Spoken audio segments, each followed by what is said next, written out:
Some time ago, we discussed Spinoza and determinism, a topic that seems to have captivated many of you. Today, determinism is often seen as a given, suggesting that freedom or free will are illusions, and that we are merely passive receivers of external forces. In contrast, in the 20th century, Jean-Paul Sartre introduced existentialism, a philosophy I want to explore with you today.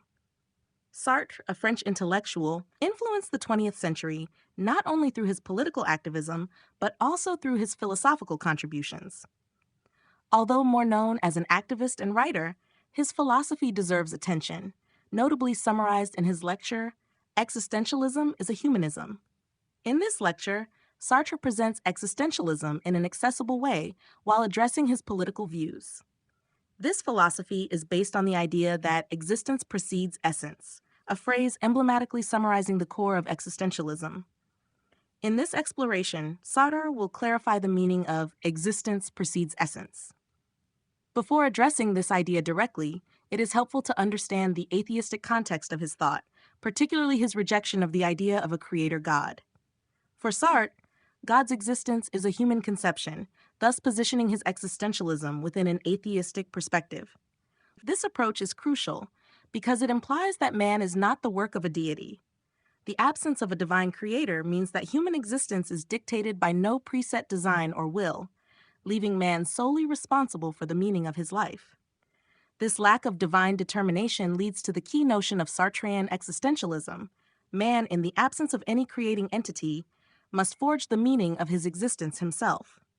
Thus, in Sartre's existentialism, which differs from other existentialist currents, God is not a foundation. This distinction is essential for understanding how Sartre conceptualizes human existence, which he will further develop in his lecture, adopting a pedagogical approach to explain his ideas. Sartre illustrates his point using the example of a paper cutter, an object whose function is explicitly defined by its design and designation. This paper cutter, made by man, fulfills a specific function which gives it a meaning determined by its purpose. Conversely, man, having no creator, does not possess a predefined function or intrinsic meaning. It is on this basis that Sartre argues that man's essence is something he must create himself. Man has no predetermined essence. He is defined by his actions and choices. This notion is central in Sartrean existentialism. The individual himself attributes meaning to his existence, a meaning that is not imposed from the outside. Sartre acknowledges the influence of the environment on the individual, which may seem deterministic, but he considers that passively submitting to these influences is an act of bad faith. Man tends to hide behind the illusion of determinism to evade his own responsibility in defining his being and essence. This perspective of freedom in Sartre is based on the principle that, not being a divine creation, it is up to the individual to give meaning to their own existence.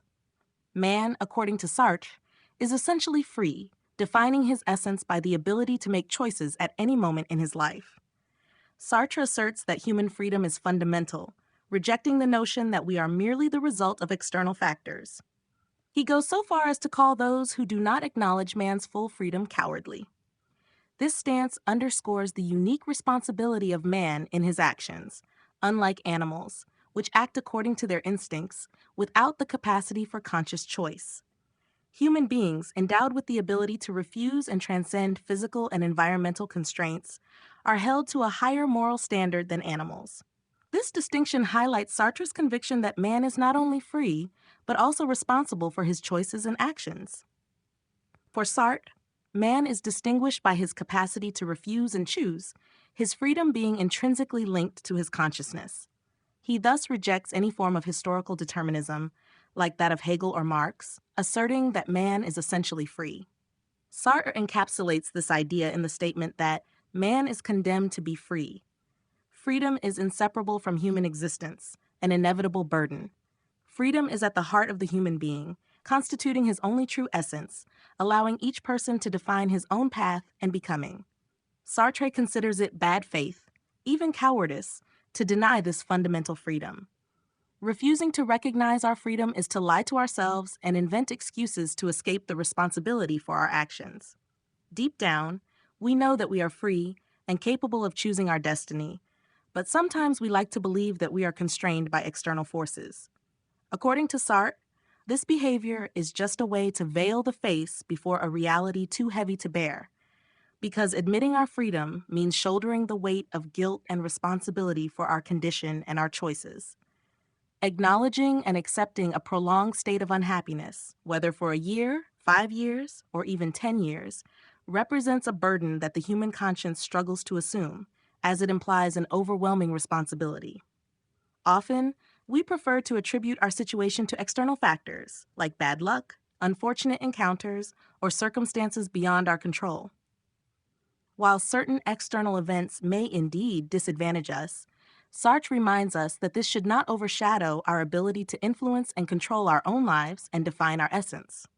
Sartre illustrates his point with the example of the waiter, who, by donning his uniform and playing his role at work, might seem to be merely fulfilling a function.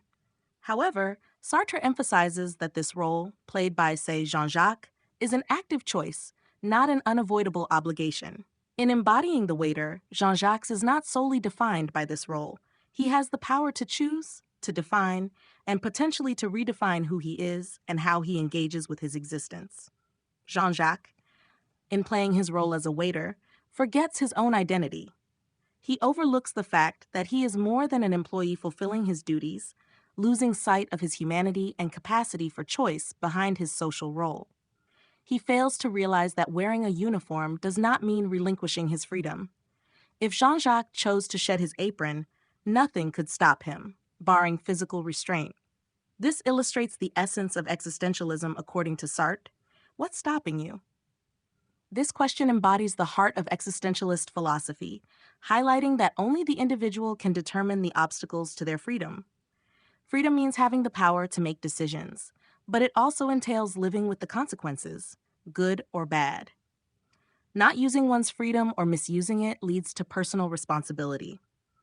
Sartre's total freedom is inseparable from total responsibility, affirming that the individual is constantly responsible, not only for his actions, but for existence itself, emphasizing the magnitude of human freedom and responsibility. Everything that exists in the world does so because we allow it to exist, through our inaction or our choice not to intervene.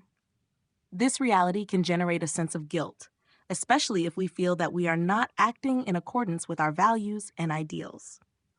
According to Sartre, this guilt is crucial for recognizing our absolute freedom and our condemnation to be free. To flee from this freedom, to refuse to make choices, is to succumb to bad faith and cowardice, lying to oneself. Sartre insists on the idea that our existence is defined by our actions. Everything else is an illusion. Freedom is the essence of humanity, and each refusal of this freedom, each retreat into bad faith, cowardice, or denial, betrays our human nature and our capacity to choose. Choosing is risky because it involves giving up a possibility without the guarantee that the chosen option will be the best. Every decision is a gamble, a selection made without knowing all the factors. The real question is not whether we have all the factors in hand, but rather what we truly desire, to continue merely being or to take the risk of existing. According to Heidegger, existing differs from merely being. It entails a deeper and more conscious engagement in life.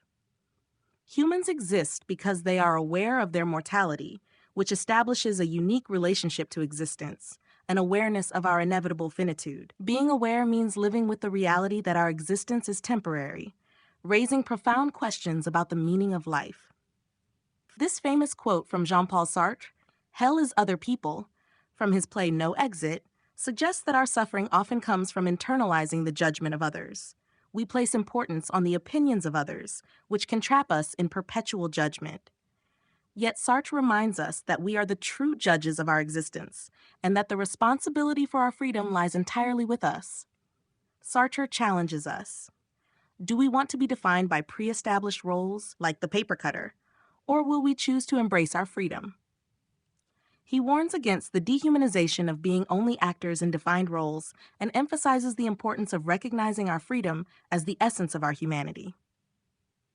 In conclusion, I share an observation from the documentary Attention Danger Work by Pierre Carles, which shows the recruitment of delivery drivers at Domino's Pizza.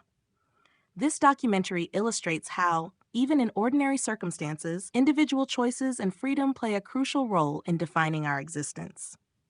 Pierre Carl's filmmaking style immerses us in the heart of the action, making us feel the intensity and vibrations of the scenes. The documentary reveals the process of dehumanization, where the individual, endowed with consciousness and freedom, is reduced to a character, constrained by a set of norms, a uniform, a dictated appearance.